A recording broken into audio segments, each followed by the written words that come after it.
আসসালামু আলাইকুম ওয়া রাহমাতুল্লাহি ওয়া বারাকাতুহু। আশা করছি তোমরা সবাই ভালো আছো। আমাদের প্রথম লেকচারের পর দ্বিতীয় লেকচার নিয়ে কথা বলবো আজ। আজকে অত্যন্ত গুরুত্বপূর্ণ আলোচনা আছে। হিসাব বিজ্ঞানের মাধ্যমিক অর্থাৎ এসএসসি এবং এইচএসসি হিসাব বিজ্ঞানের জাবেদা সম্পর্কে যারা প্রথম লেকচার দেখেছো তাদের দ্বিতীয় লেকচারে স্বাগতম। তো দ্বিতীয় লেকচারে আমরা যে বিষয়টি নিয়ে কথা বলবো সম্পদ সংক্রান্ত জাবেদা নিয়ে আমরা কথা বলবো। এটি আমরা বেশ কয়েকটা ধাপে আলোচনা করব যাতে তোমাদের কোনো সমস্যা না হয়।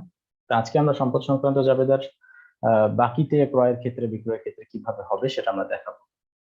গতদিন আমরা শিখেছিলাম নগদে কিভাবে ক্রয় বিক্রয় হয়, নগদে ক্রয় করলে নগদান এবং বাকিতে নগদে ক্রয় করলে এবং নগদে বিক্রি করলে কিভাবে আমরা এন্ট্রি দিয়েছিলাম।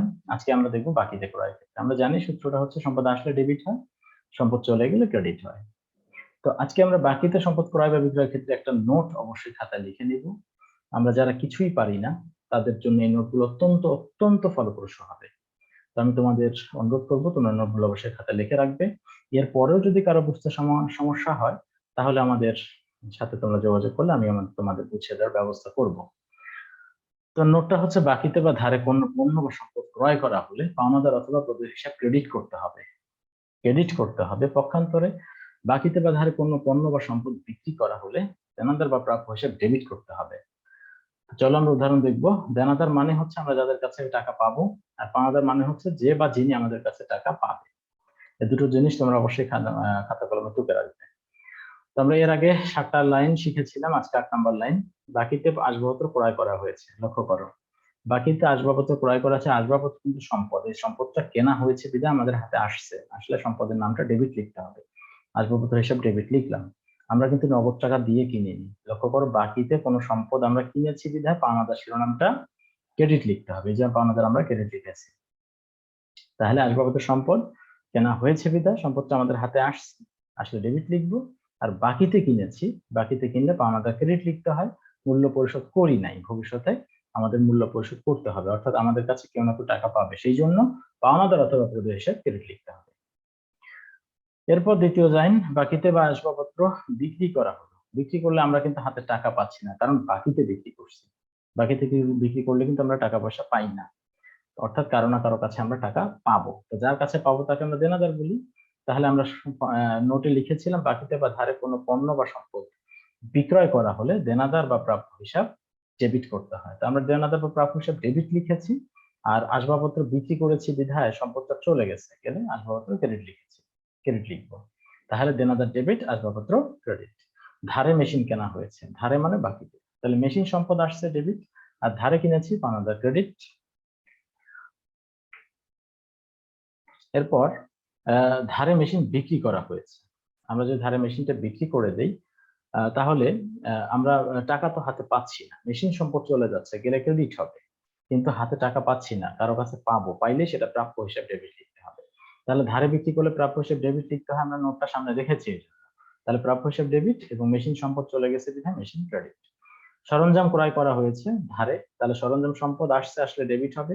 আর ধারে কিনেছি, কিনলে পাওনাদার ক্রেডিট লিখতে হয়, সূত্রে আমরা জানি। তাহলে পাওনাদার ক্রেডিট লিখবো, সরঞ্জাম ডেবিট লিখবো আর পাওনাদার ক্রেডিট লিখবো। এরপর সরঞ্জাম বিক্রি করা হয়েছে ধারে, টাকা হাতে পাইনি, আমরা ভবিষ্যতে পাবো, পাবো জন্যই প্রাপ্য হিসাব ডেবিট লিখবো।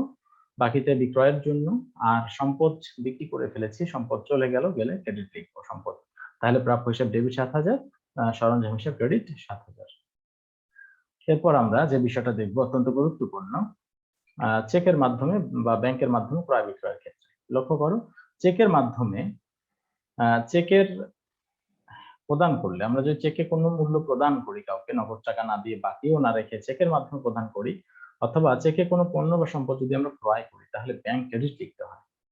পক্ষান্তরে চেকের মাধ্যমে কোনো টাকা পয়সা বা চেক পাওয়া গেলে, পণ্য বা সম্পদ বিক্রয়ের মাধ্যমে সেটা পাওয়া গেলে নগদান বা ব্যাংক ডেবিট লিখতে হয়। তা আমরা ব্যাংকটাই ডেবিট লিখবো, দেন ব্যাংকটাই সবাই ডেবিট লেখে, কিন্তু আগের ভার্সনে আমরা নগদ লিখতাম। চেক ব্যাংকে জমা দেওয়া বোঝালে অবশ্যই ব্যাংক ডেবিট লিখতে হবে। তাহলে চলো আমরা শিখি 14 নম্বর লাইন আমাদের। আমরা এর আগে 13টি লাইন শিখে ফেলেছি। চেকে আসবাবপত্র বিক্রি করা হলো। চেকে যদি আমরা আসবাবপত্র বিক্রি করে দেই, আমাদের এই আসবাবপত্রটা সম্পদের নাম, এই সম্পদটা চলে যাচ্ছে বিধায়, ক্রয় করা হয়েছে, চেকে আসবাবপত্র ক্রয় করা হয়েছে, তাহলে এই সম্পদটা আমাদের হাতে আসছে, আসলে আসবাবপত্র হিসেবে ডেবিট লিখতে হবে। এরপর আমাদের যেহেতু মূল্যটা চেকে পরিশোধ করছি, নগদ টাকায় দেই নাই, বাকিতেও কিনে নাই, তাহলে আসবাবপত্র সম্পদ আসছে সবই আসবাবপত্র সম্পদ আমরা ক্রয় করেছি, সম্পদটা ডেবিট হয়ে গেল। আর চেকে মূল্য পরিশোধ করছি, চেকে যদি আমরা মূল্য পরিশোধ করি আমাদের ব্যাংকের ব্যালেন্স কিন্তু কমে যাবে। অর্থাৎ আমরা যাকে চেকটা পরিশোধ করব সে ব্যক্তি কিন্তু ব্যাংকে যে টাকাটা ভাঙিয়ে নিয়ে নেবে, সেক্ষেত্রে আমাদের ব্যাংকের অ্যাকাউন্ট টাকা কমে যাবে। ব্যাংক একটা সম্পদ চলে গেলে অর্থাৎ কমে গেলে ক্রেডিট হয়ে যাবে। তাহলে চেকে মূল্য পরিশোধ করলে ব্যাংক ক্রেডিট লিখতে হয়, এই জন্য আমরা ব্যাংক ক্রেডিট লিখেছি। এছাড়াও সম্পদ যেহেতু ব্যাংকে টাকা আমরা গচ্ছিত রাখি, ব্যাংকের সম্পদ কমে যায়, কাউকে চেক পরিশোধের ফলে ব্যাংকের সম্পদ কিন্তু আমাদের কমে যাবে, এই জন্য ব্যাংক ক্রেডিট লিখতে হবে। তাহলে কি বুঝলাম, আসবাবপত্র ক্রয় করেছি কিন্তু আসবাবপত্র এসেছে, সেটা ডেবিট হবে, আর চেকে মূল্য পরিশোধ করছি ব্যাংক ক্রেডিট হয়ে যাবে। এরপর চেকে আসবাবপত্র বিক্রি করা হলো 5,000 টাকা, চেকটি ব্যাংকে জমা দেওয়া হচ্ছে। চেকে আসবাবপত্র বিক্রি করছি, লক্ষ্য করো আসবাবপত্র সম্পদ এটি চলে গেছে, গেলে ক্রেডিট। আর চেকে বিক্রি করছি, দ্যাট মিনস বিক্রি করে আমরা চেক পাইছি, চেকটা আবার ব্যাংকে জমা দিয়ে দিয়েছি, তার মানে টাকাটা অ্যাকাউন্টে জমা হয়ে যাবে, এই জন্য ব্যাংক ডেবিট লিখবো, ব্যাংকে টাকা বেড়ে যাবে। তাহলে ব্যাংকে টাকা বাড়বে বিধায় ব্যাংক ডেবিট, আর সম্পদ বিক্রি করছি, সম্পদ চলে যাচ্ছে, গেলে সম্পদের নাম ক্রেডিট, আসবাবপত্র ক্রেডিট। এরপরে চেকে মেশিন ক্রয় করা হয়েছে, তাহলে মেশিন সম্পদ, মেশিন সম্পদ আমাদের হাতে আসবে বিধায় মেশিন ডেবিট হয়ে যাবে, আর যেহেতু চেকে কিনেছি ব্যাংকের টাকা কমে যাবে, এই জন্য ব্যাংক ক্রেডিট। এরপরে চেকে মেশিন বিক্রি করা হলো, আমরা যদি চেকে মেশিন বিক্রি করে দেই তাহলে আমাদের হাতে চেকটা আসবে, চেক আসা মানে আমাদের টাকা ভাঙাতে ব্যাংকে যাওয়া লাগবে, ব্যাংকে যাওয়ার অর্থই হচ্ছে ব্যাংকে টাকা বাড়বে। এছাড়া আমরা লিখেই দিয়েছি যে চেকে কোনো সম্পদ বিক্রি করা হলে নগদান বা ব্যাংক ডেবিট লিখতে হয়, আমরা ব্যাংকটাই ডেবিট লিখবো, ব্যাংক হিসাব ডেবিট। আর মেশিন, এই মেশিনটা হচ্ছে বিক্রি করছে বিধায় মেশিন সম্পদ চলে গেছে, মেশিন ক্রেডিট লিখতে হয়।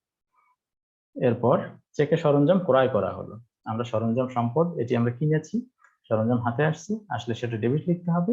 আর চেক, চেক দ্বারা এর মূল্য পরিশোধ করেছি, ব্যাংকের টাকা কমবে, ব্যাংক ক্রেডিট হবে। একইভাবে চেকে সরঞ্জাম বিক্রি করা হবে, তাহলে সরঞ্জামটা সম্পদ চলে যাচ্ছে, গেলে ক্রেডিট লিখতে হবে। আর হাতে যেহেতু আমাদের চেকটা আসবে, চেকের মাধ্যমে আমরা টাকা আদায় করব, এই জন্য নগদান বা ব্যাংক হিসাব ডেবিট লিখবো, আমরা ব্যাংকটাই ডেবিট লিখবো, তাহলে ব্যাংক ডেবিট, সরঞ্জাম চলে যাচ্ছে, সরঞ্জাম ক্রেডিট। ধন্যবাদ দ্বিতীয় লেকচার দেখার জন্য। পরবর্তী লেকচারে সম্পদ এবং অগ্রিম খরচ নিয়ে আরো আলোচনা করা হয়েছে, সেটি দেখার আমন্ত্রণ তোমাদের। তোমরা যদি উপকৃত হও তাহলে ভিডিওগুলো তোমাদের বন্ধুদের নিকট শেয়ার করো। সে পর্যন্ত আল্লাহ হাফেজ।